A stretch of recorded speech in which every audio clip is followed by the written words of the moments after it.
السلام علیکم جی، نیا دور پاکستان سے میں ہوں منیر باجوہ۔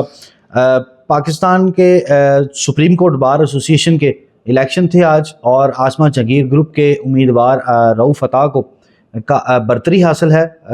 یہ سمجھا جاتا ہے کہ جو کا امیدوار لاہور سے برتری میں ہے وہ پورے پاکستان میں بھی اس کا رزلٹ اسی طرح ہی آئے گا۔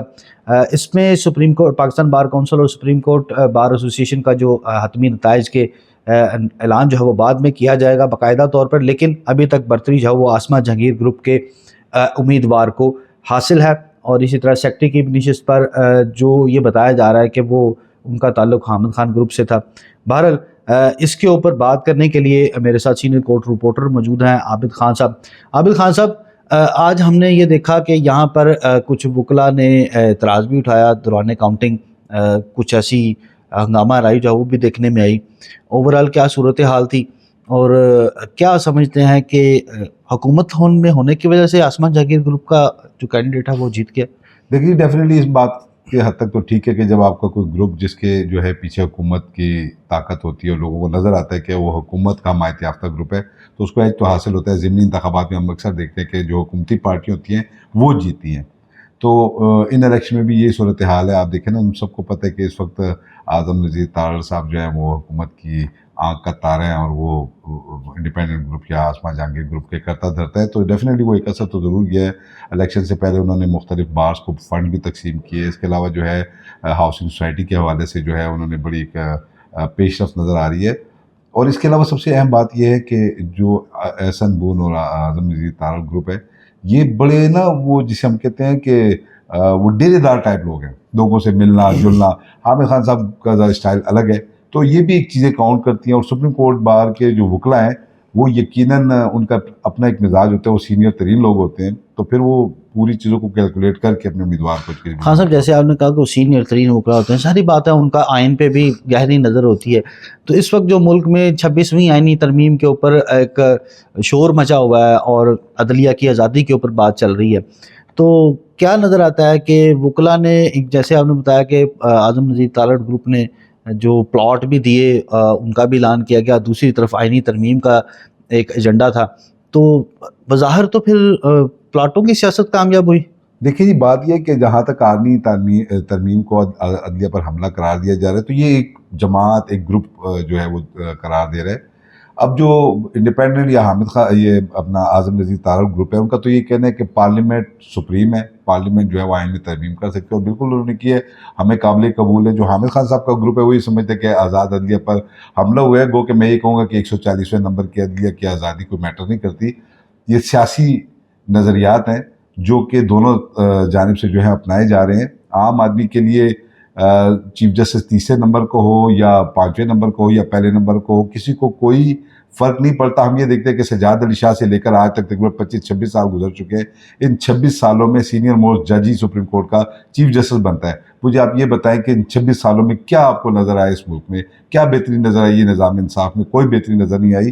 افتخار چودھری ایک ایسا طاقتور چیف جسٹس تھا اور ایک لمبا ٹینیور تھا ان کے پاس، لیکن اس کے باوجود آپ یہ دیکھیں کہ وہ سیاست میں پھنس گئے، اور اس کے بعد تو پھر سپریم کورٹ کے سیاست میں الجھنے کے ایسے ایک روایت شروع ہوئی ہے کہ جو آج تک ختم نہیں ہوئی۔ تو آپ کو لگتا ہے جو 26ویں آئینی ترمیم ہوئی ہے اس کے بعد جو بہتری ہے وہ آ جائے گی؟ میرا تو خود یہ ماننا ہے کہ شاید ایسا ہو۔ اس کی وجہ یہ ہے کہ جب سینئر موسٹ جج ہوتا ہے نا سر، اس کے ذہن میں یہ ہوتا ہے کہ اب میں نے چیف جسٹس بننا ہے، تو وہ سینئر پیونیر جج کچھ جو ہے کچھ عرصہ پہلے ہی بطور چیف جسٹس ایکٹ کرنا شروع کر دیتے ہیں، تو ایک روایت کے طور پہ ہے۔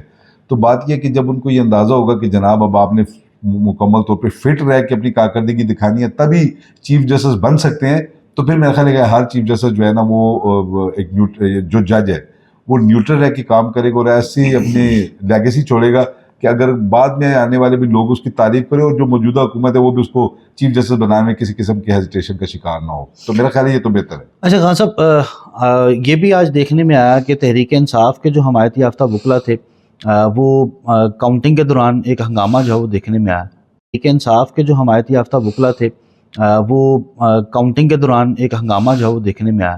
نون لیگ کے جو سپورٹڈ وکلاء ہیں وہ سوشل میڈیا پر یہ کہہ رہے ہیں کہ یہ ایک طوفان بدتمیزی تھا، اور یہاں پہ بھی اسی طرح کا رویہ اپنانے کی کوشش کی گئی جو سڑکوں کے اوپر ہے۔ تو آپ بھی وہاں پہ موجود تھے، تو کیا دیکھتے کیا ہیں اس میں اصل واقعہ کیا تھا, کیوں اس طرح کی جو ویڈیوز ہیں وہ سامنے آئیں اور یہ تاثر آیا کہ واقعی وہاں پہ کچھ ہو رہا ہے؟ دیکھیں جی, میں چونکہ 25 سال تقریباً مجھے گزر چکے ہیں, 25 سال سے میں لوگوں کو کور کر رہا ہوں وکلا کو.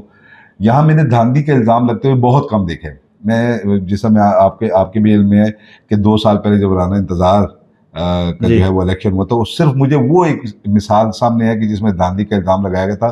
ادروائز یہ چھوٹی موٹی باتیں جو ہیں وہ ہمیشہ چلتی تھی. آج بھی سچویشن ایسی تھی کہ کچھ ووٹ جو ہیں ان کا یہ کہنا تھا کہ غلط کاؤنٹ کیے گئے, اور وہ ٹھیک تھا ان کا موقف. تحریک انصاف کے وکلا کا اس حد تک موقف ٹھیک تھا. جب ری کاؤنٹنگ کی گئی تو پہلے 123 ووٹوں سے وہ ہار رہے تھے, اس کے بعد جب کاؤنٹنگ کی گئی تو وہ 74 ووٹوں پہ آ گئے. تو یقیناً آپ دیکھ رہے ہیں 50-55 ووٹ کا فرق پڑا ہے. کم ہو گئے ان کے پھر؟ جی کم ہو گئے, ان کے زیادہ ہو گئے, مطلب ان کے بڑھ گئے.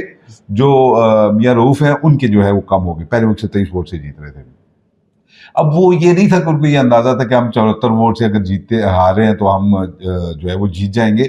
ان کا یہی خیال تھا کہ کسی اور اسٹیشن پہ ممکن ہے. ظاہری بات ہے, ویسے تو یہ تاثر آتا ہے کہ یہی سمجھا جاتا ہے بار کی سیاست میں کہ جو سپریم کورٹ کے الیکشن کے دوران جو امیدوار لاہور سے برتری میں ہے تو پورے ملک کی جو جتنی بھی بار ایسوسیشن وہ تو آپ کسی بھی شعبے کی طرف چلے جائیں, لوگ یہ کہتے ہیں کہ شاعر وہ مانا جاتا ہے جسے لاہور تسلیم کر لے, اداکار وہ مانا جاتا ہے جسے لاہور تسلیم کر لے. تو جناب سپریم کورٹ بار کا صدر بھی وہ مانا جاتا ہے جسے لاہور تسلیم کر لے. 1400 سے زائد ووٹ ہے جی یہاں پہ صرف اکیلے. پورے پاکستان میں 4000 ہے پورے پاکستان میں, اور صرف لاہور میں جو ہے وہ 1400 سے زائد ووٹ ہے. تو آپ یہ بتائیں کہ جب 1400 ووٹ میں ایک بندہ جیت جاتا ہے تو ڈیفینیٹلی میاں طاہر صاحب کو کتنے ووٹ ملے ہیں لاہور سے؟ لاہور سے انہیں جی 258 ووٹ ملے ہیں. سوری 558. اور ان کے مخالف جو ہیں منیر کاکڑ صاحب, جو کہ مجھے جو لگ رہا تھا اور عام اندازہ بھی یہ تھا کہ وہ زیادہ منیر کاکڑ جو ہے مقبول آدمی ہیں, لوگوں کو زیادہ ان کے متعلق. یہ حامد خان کے حمایتی جان کے, اور میاں رؤوف کو تو لوگ جانتے بھی نہیں تھے. ایون کہ میں بھی ان سے صرف ایک ان کا نام ہی سنا تھا, کبھی ملاقات نہیں ہوئی تھی. تو بات یہ ہے کہ منیر کاکڑ صاحب کے کتنے ووٹ آئے؟ ان کے آئے 483 ووٹ. تو تقریباً کچھ 74 ووٹوں کا فرق پڑا انہیں. تو بات یہ ہے کہ ہمیں تو یہ لگ رہا تھا کہ منیر کاکڑ صاحب شاید کمپیریٹیولی زیادہ بہتر پرفارم کریں گے, لیکن سپریم کورٹ بار کے وکلا کا اپنی ایک مرضی, انہوں نے جس کو ووٹ دیا وہ کامیاب ہو گئے. یہ آپ نے دیکھا کہ کس طرح جو ہے وہ آج کے الیکشن جو ہے ہوئے. سپریم کورٹ بار کے الیکشن کے اوپر لازمی طور پہ وکلا کی سیاست جو ہے وہ لاہور کے اوپر منحصر کر رہی ہوتی ہے, اور یہیں سے زیادہ ووٹ جو ہے وہ کوئی بھی امیدوار اگر لینے میں کامیاب ہو جائے تو وہی سپریم کورٹ بار ایسوسیشن کا صدر جو ہے وہ اس کو پہلے اولین جو آنے والے نتائج ہیں ان میں یہی برتری جو ہے وہ اس کو سمجھی جاتی ہے کہ وہی صدر بنے گا سپریم کورٹ بار ایسوسیشن کا. یہ انڈیپینڈنٹ گروپ کے امیدوار ہیں میاں رؤوف, انہیں یہ برتری حاصل ہے, اور گو کہ اس نتائج کے دوران یہ بھی ہنگامہ اعتراضات جو ہے وہ اٹھائے گئے کہ جی کاؤنٹنگ جو ہے وہ غلط کی گئی ہے. تو اس کے اوپر وکلا نے ان کا جو اعتراض تھا, جو الیکشن کمیشن تھا ان کا, اس نے ان اعتراضات کو قبول کیا اور دوبارہ سے کاؤنٹنگ کی گئی, اور اس کے بعد ووٹ تو ان کو کچھ بڑھے لیکن جیت میں وہ جو ہے وہ نہیں بدل پائے. بہرحال یہ بار کی سیاست کے اوپر عابد خان صاحب کا آپ نے تجزیہ بھی سنا, اور آج کی جو کارروائی تھی وہ بھی آپ نے سنی ہے. اس ویڈیو کے جو کمنٹس باکس میں اس میں اپنے خیالات کا اظہار ضرور کیجیے گا, اور ہمارا چینل سبسکرائب کیجیے گا. اجازت دیجیے, اللہ حافظ.